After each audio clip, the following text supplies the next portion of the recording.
Long-awaited arrival, WNBA debut of Caitlin Clark has come and gone, and we are here to talk about it. What is going on? This is your boy Jordan JC back again on the ATS report, and wanted to get on here and just talk about the anticipated game and anticipated arrival of one Caitlin Clark, the all-time scoring leader in women's college history, and also in women in college history period for men and women. And just wanted to kind of break down her first experience in her first game against the Connecticut Sun. Of course, wasn't really a good turnout. As we know, the final score was 92 to 71. And we're going to get right into breaking down her game. Overall, I would say if you want to give it a grade, I'm going to give it a C. There were some good moments. There were some moments where obviously you see that there's going to be a little bit of a growing pain, a little bit of a learning curve for Caitlin Clark, despite her prowess on offense.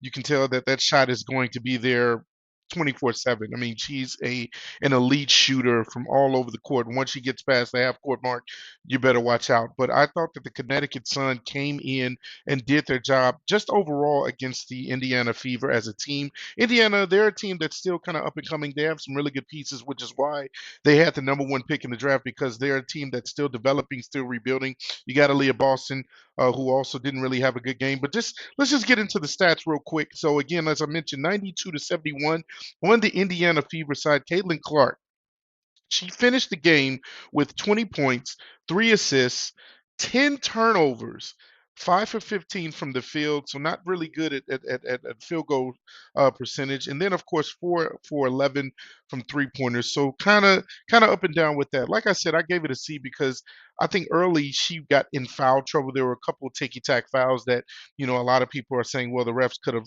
kind of swallowed the whistles. What are they doing as far as the exposure of the WNBA. It could have been better for ratings if they kind of would have let certain things slide with that. But I'll say this: it was a good recovery, at least for Caitlin, that she kind of recovered in the game later on.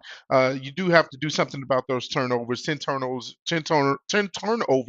is unacceptable. I mean, that's not something you don't want to go, into the final results and say, well, a person had a double double with points and turnovers, and so that's something obviously that I'm pretty sure that she personally would want to clean up. But just looking overall at the team, as I said, they're a team that needs to really kind of uh, improve all around. Even Aaliyah Boston, they're a really good player as well. She only finished with 4 points, 2 assists, and 6 rebounds in 30 minutes of the game. The only other person that scored in double digits outside of Caitlin was Smith with 13 points and 9 rebounds. And so there's an improvement that needs to be had.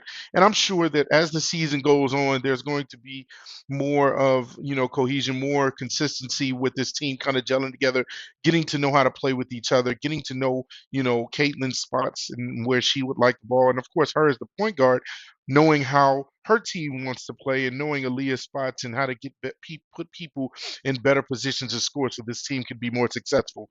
Overall, I did like the job that the Dejana Carrington, I hope I'm saying that name right, Dejana Carrington did on Caitlin Clark for the most part during most of the game. She really put the lockdown on Caitlin Clark. She made it harder for her to, get to her spots, make the game more uncomfortable for her, which is what she was supposed to do on defense. Those are one of those things where you look at someone who's supposedly supposed to be a star or a superstar, even though it's a first game.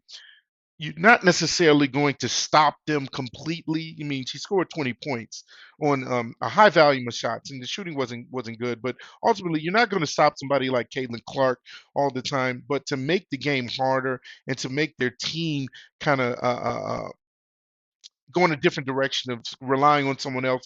That's what you want to do with the team, like a super with the supposed potential superstar like Caitlin Clark at the WNBA level, right? And I thought Dejana Carrington did her job in playing that really good. Aggressive, tight defense. Overall, the team did a really good job of doing that. When Caitlin Clark, I saw one of the drives to the basket, she got completely just blocked.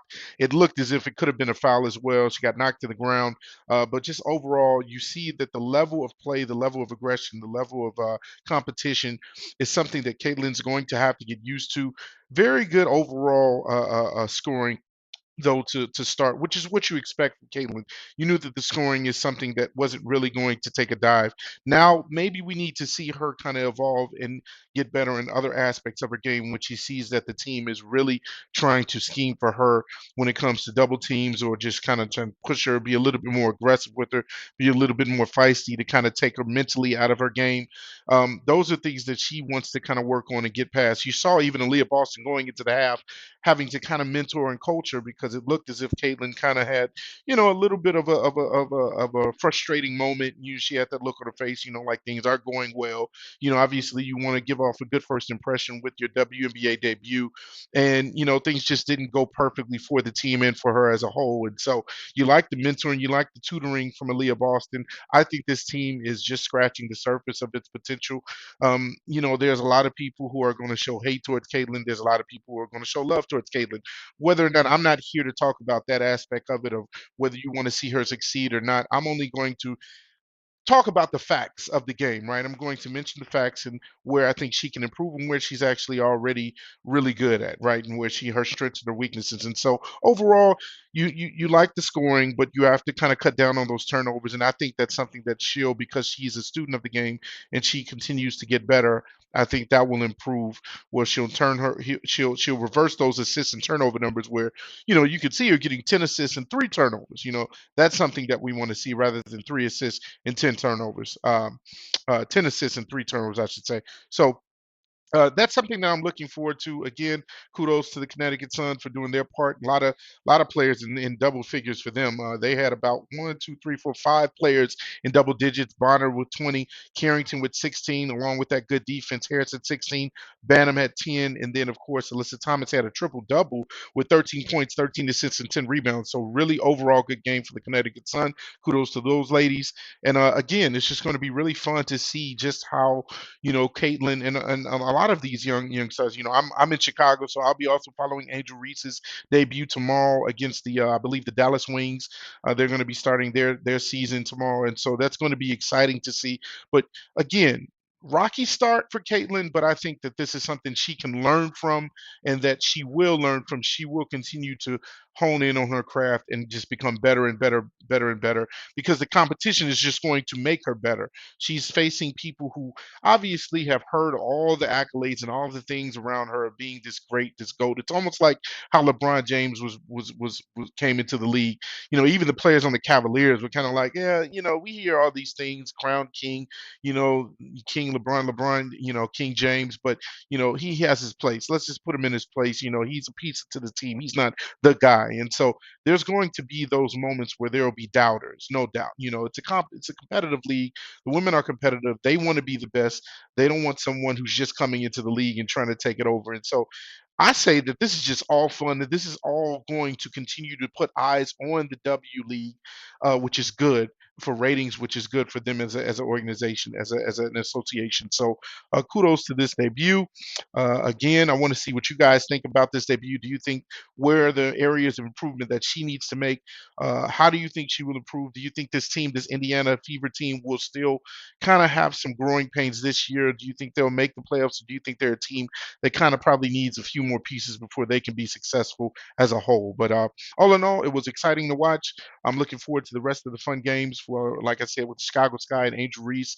Of course, Camila Cardosa is sidelined, and so we'll monitor that with the weeks ahead to see how she will return. But yeah, good start to the WNBA. Good start to her career in the WNBA as far as scoring, and we'll see what happens. So again, I appreciate everybody tuning into the channel. Again, I will be rocking with you all, coming up again with some more videos on WNBA and also the Bulls and the Bears. I am back at it on the ATS report. I appreciate all the support, the love, and as always, show some class on this video. Comment, like, subscribe, share this video with others. I see you guys on the next ATS report.